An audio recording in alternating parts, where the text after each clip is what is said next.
Welcome to the Jolly Roger. My name's Chef Brian, this is my wife, Chef Lynn. Today we have a request video and we're doing ravioli, and it's an alpha gall friendly ravioli. We're using ground turkey. However, you can use any meat that you want if it's ground. I'm gonna go ahead and get started on our sauce. So I'm gonna get my pan preheated. Now this is just to elevate store-bought sauce.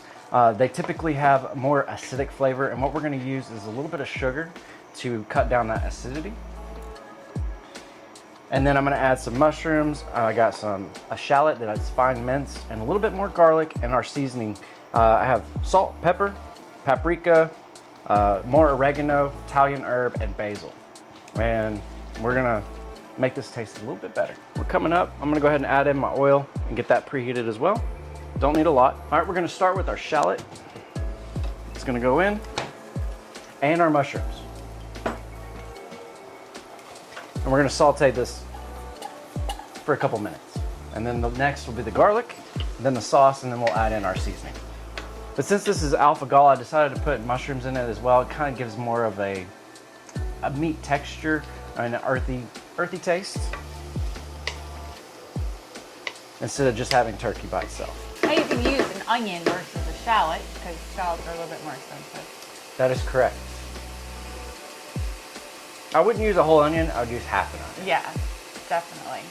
And depending on the size of the onion, too. You got small ones, Yeah. medium ones, large ones. Right now our onions are like little. All right, I'm gonna go ahead and add in our garlic. And we're only gonna cook this for about 30, 45 seconds, just until it becomes fragrant, where you can smell it. And then I'm gonna go ahead and open our jars, pour that in with the seasoning. Don't waste any of the garlic. It's Lynn's favorite part. Garlic and onion.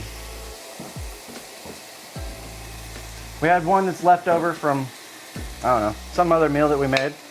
And then I have our other jar. Dropped a mushroom. And we're good to go. I'm gonna turn down my heat. We just want to bring this to a simmer. And then when we have our pasta, when we get done making it, it's gonna go straight into the sauce. But we can always reheat our sauce. We got our sugar, so I just tasted it, and this brand is actually pretty decent, so we're not gonna need a whole lot. I'm just gonna add in half a teaspoon. And then we'll add in our other ingredient, or spices, seasonings. And then I'm gonna add in a little bit of heavy cream just because we have it and I want to. I'm gonna add in about half a cup of heavy cream. And then we're gonna reserve our sauce until after our pasta is done. See what that looks like. All right, I'm gonna add in just a little bit more. I'm trying to get to a certain color is what I'm looking for. So that's probably about 3/4 of a cup.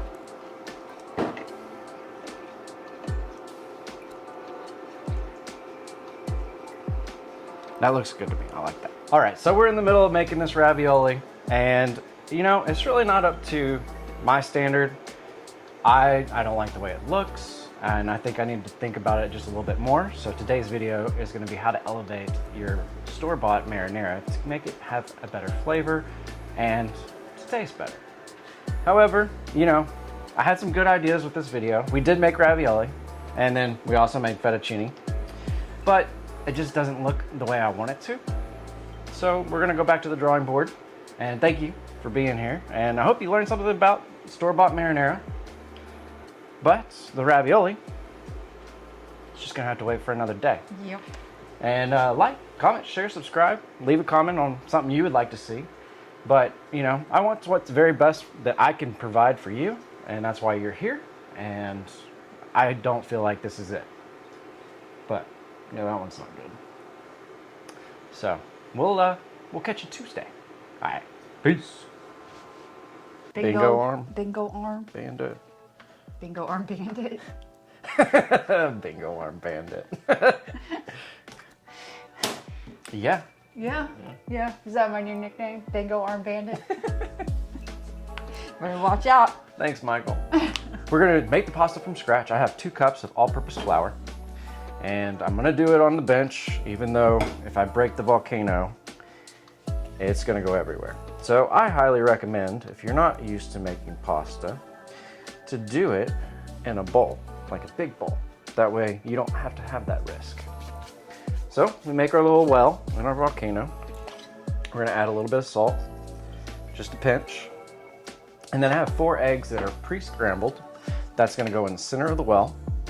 Just be very careful not to break your volcano, because it's gonna go everywhere.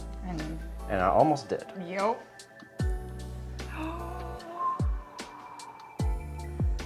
I almost did. So we're gonna start adding in. There it goes. There it goes. Hurry, grab it, grab it. Ah!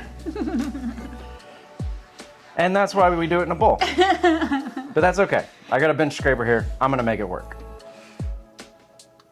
And we're gonna fast forward this because this is embarrassing.